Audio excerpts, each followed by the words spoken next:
हुए अपनी फन को पछाड़े। 5-25 पछाड़े खाने के बाद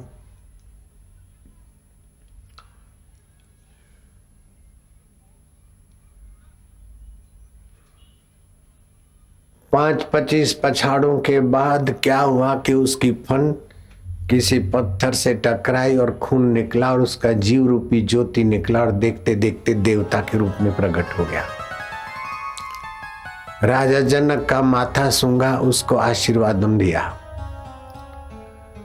पुत्र हो तो तुम्हारे जैसा हो। अष्टावक्र गुरु का सत्संग रखा कर तुमने 7 पीढ़ी तार ली और कई जीव अपने नरकों में है उनकी सदगति कर ली। सत्संग से अपना तो पाप करता है, अपनी 7-7 पीढ़ी का मंगल किया। बेटा जनक, तुम्हारा यश रहेगा और तुम्हारा मंगल होगा, क्योंकि तुमने सत्संग सुना भी है और दूसरों को सुनने सुनाने में सहयोग भी दिया है। जनक, तुम्हारा जुग जुग में यश रहेगा। अष्टावक्र मुनि को प्रणाम किया उस देव पुरुष ने।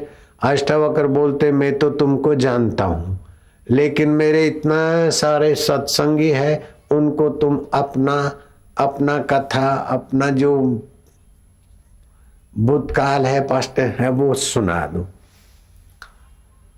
तो वो बोलता है, मैं राजा अज था, आज से 7वीं पीढ़ी पहले का, और मैं मर गया तो मेरे को 1000 साल तक सांप, अजगर और डेंडू की योनि में भटकने का यमराज ने आदेश सुनाया।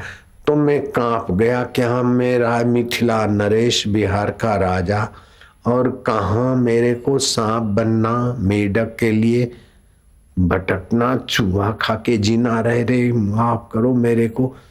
बोले, इधर कुछ नहीं चलता है। हाँ, तुम्हारे कुल खानदान में कोई ब्रह्मज्ञानी गुरु का सत्संग कराएगा तो तुम्हारी 7 पीढ़ी तर जाएगी। भगवान को प्रार्थना करो।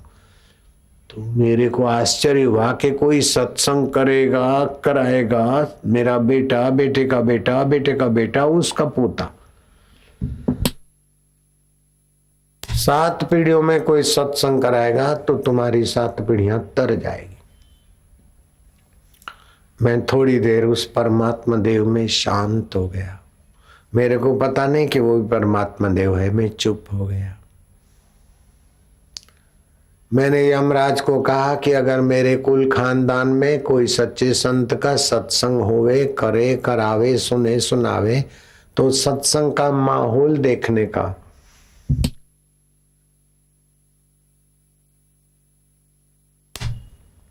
मुझे पुण्य लाभ हो जाए। और सत्संग जो भगवान में गोता मार के संत बोलते तो सत्संग हो जाता है, नेता बोलता है तो भाषण हो जाता है, प्रोफेसर बोलता है लेक्चर हो जाता है, कथाकार बोलता है तो कथा हो जाती है, लेकिन संत बोलते तो सत्संग बन जाता है। ऐसा सत्संग सुनने का मुझे अवसर मिल जाए।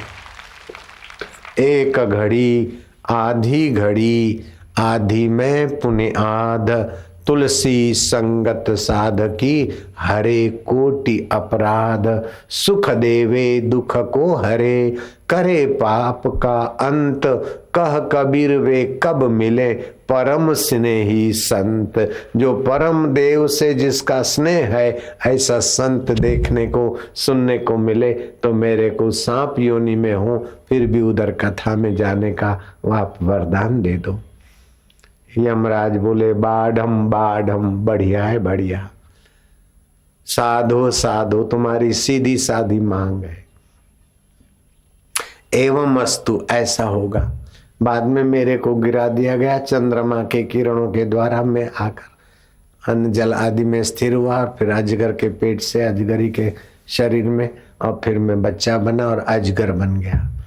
सांप और अजगर की योनि में 250 साल भटका। मैं बहुत दुख देखा। अभी 750 वर्ष मेरा कट हो गया। अभी मैं देवता बना हूं। ये सब सत्संग का प्रभाव है। मुझे याद है कि एक बार रात को कुछ मिला नहीं, मैं अपने बिल में जा रहा था तो सुबह चांदनी रात थी। सुबह जंगल में जल्दी जल्दी कोई आए थे कठियारे, उनकी नजर पड़ गई, पकड़ो पकड़ो, मारो मारो मारो। आधा से ज्यादा तो मैं अंदर घुस गया, फिर भी मेरे पूंछ पर उनके पत्थर और डंडों ने कहर कर दिया, खून निकल गया। अपनी पूंछ घसीट के बिल में आराम करना चाहा। लेकिन जो मनुष्य जन्म पाकर सत्संग के द्वारा उस परमात्मा देव में गुरु दीक्षा के द्वारा परमात्मा देव नहीं पाता, वो सांप बनकर अजगर बनकर क्या आराम पाएगा। कीड़ियों को मेरे खून की गंध आई और कीड़ियों के टोले मेरे को काटने लग गए। कहाँ तो राजा अज किंग और कहाँ अजगर की योनि में कीड़ियां काटती है। मैं छटपटाता हूँ। कीड़ियां काटती, एक दिन, एक रात, 2 दिन, 3 दिन, 4 दिन, 5वें दिन की प्रभात तो मेरे लिए कहर की हो गई। एक बूंद खाना नहीं, पानी नहीं, शरीर में खून नहीं और कीड़ियां मेरे को काटती रहे। कीड़ियां रात को भी एक्टिव होती, रात पाली भी करती रहती। कौन सी कीड़ी दिन पाली कौन सी रात पाली पता नहीं चलता, लेकिन एक्टिव होती। 6ठे दिन की रात तो मैं बेहोश रहता, जरा सा होश आता फिर कीड़ी पीड़ा करती, हिलता तो बेहोश। 7वें दिन सुबह मेरा दम टूटा, फिर मैं सर्पणी का बच्चा बना और कुंडाले से बाहर जाने में विफल हुआ तो मेरी माँ मेरे को खा गई। ऐसा ऐसा ये जीवात्मा दुख भोगता है। मनुष्य शरीर में सत्संग सुनकर मंत्र जप के उस आत्मदेव को प्रीति करे तो मुक्त हो जाता है। नहीं तो दूसरे जन्म मिला तो ठीक है, नहीं तो माँ के गर्भ में आया, गर्भ नहीं मिला तो नाली में बह जाता है, गटर में चला जाता है। बोले ये मेरा भाई है, क्योंकि मेरे बाप के माँ के शरीर से पैदा हुआ। तो ये एक भाई है, 2 भाई है, ऐसा कितना भाई माँ बाप का शरीर से गटर में चला गया। इस बात को नास्तिक भी माने बिना इनकार नहीं कर सकता, मानेगा वो। तो ये जीव मनुष्य, अभी हम अपने को बोलते हैं मनुष्य, लेकिन मेरे कितने भाई तो गटर में बह गए होंगे, नहीं बहे होंगे क्या?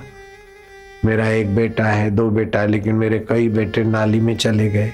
तो कितना दुख भोगना पड़ता है जीव को। ये मनुष्य जीवन है जो जप करके तप करके उस परमात्मा देव को पाकर मुक्त आत्मा हो जाए। नहीं तो फिर जन्मना, मरना, दुखी होना, नीच योनियों में जाना, नालियों में गिरना, फिर जन्मना, कभी देव होना, कभी राक्षस होना, कभी पशु होना, कितना कितना भटकना पड़ता है। तो वो लोग धनभागी हैं जो सत्संग करते, वो धनभागी जो सत्संग में जाते हैं, और उनसे वे लोग धनभागी जो दूसरों को भी सत्संग में ले आते। तात स्वर्ग अपवर्ग सुख धरिए तुलाइक अंग, तुली न पहुंचे सकल मिले जो सुख लव सत्संग। कितना भी वैदिक यज्ञ याग से स्वर्ग मिल गया, अंत में पुण्य नष्ट हो जाए। कितना भी राजनीति की कुर्सी मिली, मेरे कई केंद्र के मंत्री है, वो कपिल छिब्बल सेंट्रल का मंत्री है और कई दूसरे हैं। ये सांसद आ गए सिकंदराबाद के अंजन कुमार यादव, है ना, सांसद आ गया ना। ऐसे कई सांसद, कई मंत्री, साधक है, शिष्य है। मैं बोलता हूँ मंत्री पद है फिर भी सत्संग में आते तो भाग्यशाली। सांसद है, सत्संग में आता है, अच्छा है, अकल है, पुण्य है। अभिमान छोड़कर सत्संग में बैठना चाहिए। 100 काम छोड़कर भोजन कर ले, 1000 काम छोड़कर स्नान कर ले, 1,00,000 काम छोड़कर सेवा कार्य दान पुण्य कर ले, करोड़ काम छोड़कर हरि का ज्ञान और हरि का ध्यान धर ले, इससे मंगल होता है।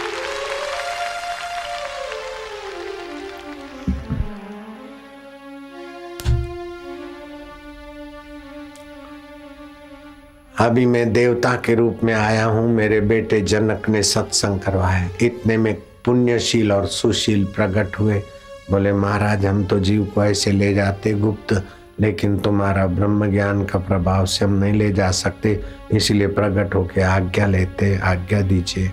अष्टावक्र ने आशीर्वाद का संकेत किया, विमान में बिठा कर ले जा रहे हैं। जब तक जनक की नजर पड़ रही है, जनक हाथ जोड़कर उनको विदाई दे रहे। फिर गुरु को बोलते कि गुरु जी मेरे को योग विद्या सिखाओ। मैंने जो सत्संग करवाया है, इतना पंडाल, इतना व्यवस्था किया है, और मेरे पितरों की सदगति के लिए